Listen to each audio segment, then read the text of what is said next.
Welcome back, welcome back. This is Art by Julie E. I'm Julie E. and today we're going to be playing with some urethane resin, polyurethane resin, and we're going to be trying different things with it because polyurethane resin cures completely opaque white. And so you don't really get as much artistic freedom as you do with regular epoxy resin. So, but we're gonna see how different things work in it, like alcohol inks. We've got the color shift mica powders, and we've got ultrafine glitter. And some are a holographic glitter. So I thought it would be really fun to go ahead and see how they perform, like dusting the different molds. And here, this is an earring mold, and we're just gonna go in and dust it with some different colors of the fine, ultrafine glitter.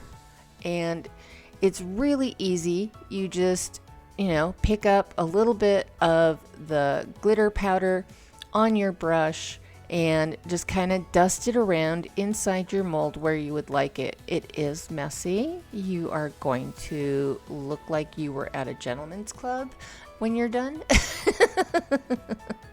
But it is fun and I enjoy it. These, oh boy, not the gentleman's club. Let's cut that part out. Let's see. But yeah, I'm just going in and going around because of the way this mold is. It's like paint drips, so I wanted to kind of make it look like different colors of paint are dripping down. And then this is the color shift mica powder from Let's Resin. I don't remember what color this is, but yeah, same premise. You just dip your brush in and dust it around inside your silicone mold. This silicone is kind of tacky and stuff clings to it really well. So yeah, it's nice. Now what I'm doing is, because there's a part A and a part B and they are equal amounts either by weight or by measure, I'm choosing to do measure. And I want to use these cups and these pipettes a few times, and so what I'm doing is I'm labeling part A and part B on those cups and pipettes, and then just pouring it in. It is the consistency of water basically, so it's very splishy splashy, and pipettes work a lot easier to contain the overpour splishy splashiness of it. I'll just put it that way. And it's best to work with your polyurethane resin in small amounts because it does cure so fast. And we're just going to keep them separate until we're ready to pour, because it only takes about 30 to 60 seconds to stir these things up and then pour into your mold. You don't have a lot of working time. That's another drawback to polyurethane resins, is they cure very quickly. But the more shallow I've noticed that your mold is, the slower it cures. I don't know if it's just because it has to get to a certain temp in order to start the real quick curing process, but yeah, it seems like the more shallow the mold, the longer the cure time is. But it's still quick. It's still really quick. And I have a tendency to overpour with this stuff because it is so watery. So it's a little hard to control, and it likes to run down the side of my cup, and yeah. So, so we've got these two set aside, and there I go, and I'm putting some copper, pinata copper, into this little heart mold because I saw Daniel Cooper use a copper in his heart mold and it came out really cool. So please go check out Daniel Cooper's channel. He has a lot of really cool experiments that he does also. But yeah, I thought, oh, I want to try that with the copper. And so yeah, I did it. But yeah, here I am over pouring. At first I thought, oh, I'll pull it out with some Q-tip type things. And then I thought, well, why don't I just stick my pipette in there and suck some of it out, and then I put it into the heart mold so I wouldn't waste it. But yeah, I was really surprised at how much playtime I had to actually remove some of that resin from the hoop earring mold and put it into the heart mold. So, all right, while that cures and you get to watch it cure, it's really cool. This is double speed, so it's twice as fast. But you can see as I mix, I'm measuring out more of the resin to do some more molds. It is curing, and yeah, it's really fun stuff. And the odor is pretty much minimal with this stuff. I've used the Alumilite white in the past, and the one part that is yellow has kind of a super glue kind of smell to it, and this one didn't have any odor. I was really surprised, so that was really nice. And also another thing with the Alumilite white, I find that it cures a little faster. It's that stuff you really have to work fast with. But this stuff, when you're working with this stuff, 30 seconds is such a huge difference. There in the leaf mold, I am using Ranger Botanical, and then in the molds, I'm just using Pinata Mantia Black and Copper again, I believe. And I thought, okay, this time I'll put it in a paper cup. I've got a little bit more volume, so need something bigger than that little silicone cup. And yeah, it started running down the sides. It made such a mess. But like I said, I had a little bit more working time with this, and I was able to correct stuff.